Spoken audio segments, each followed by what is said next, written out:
মানুষ তার স্ত্রী কিংবা স্বামী থাকার পরেও তোমার সাথে জড়িয়েছে, তুমি কি ভাবছো সে তোমাকে খুব ভালোবাসে, তোমাকে সে খুব সুখী করবে?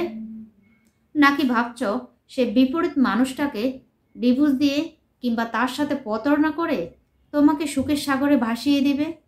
নাকি ভাবছো সেই মানুষটা তার অপছন্দের বলে কিংবা তাকে সুখী করতে পারেনি বলে সে তোমার কাছে এসেছে? তাহলে মনে রেখো, এই ধরনের মানুষ কখনো কাউকে ভালোবাসতে পারে না, কাউকে তারা সুখী করতে পারে না, কাউকে সুখী করার সামর্থ্য তাদের নেই, শুধুমাত্র প্রতারণা ছাড়া। যে পুরুষ কিংবা নারী তার সাজানো সংসার নষ্ট করতে পারে, এক পৃথিবী সমান স্বপ্ন দেখিয়ে যার সাথে দাম্পত্য শুরু করছিল, তাকে যে ঠকাতে পারে, দিনের পর দিন যার সাথে ঘনিষ্ঠ হওয়ার পরও তার প্রতি যে ভালোবাসা অনুভব করতে পারে না কিংবা তার হয়ে যে থাকতে পারে না, সে কখনো তোমাকেও ভালোবাসতে পারে না।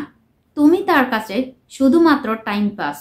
নেশা কেটে গেলে সে তোমাকেও ছেড়ে চলে যাবে।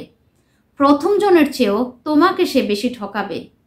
তুমি অনেক কষ্ট পাবে, আর এই কষ্টের কথা তুমি কাউকেই বলতে পারবে না।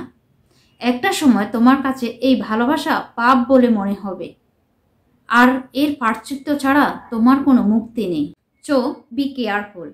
পৃথিবীর সবচেয়ে সুন্দর হচ্ছে সংসার। এটাকে যে সুন্দর রাখতে পারে না, এখানে যে লয়াল থাকতে পারে না, সে পৃথিবীর কোথায়ও ভালো থাকতে পারবে না।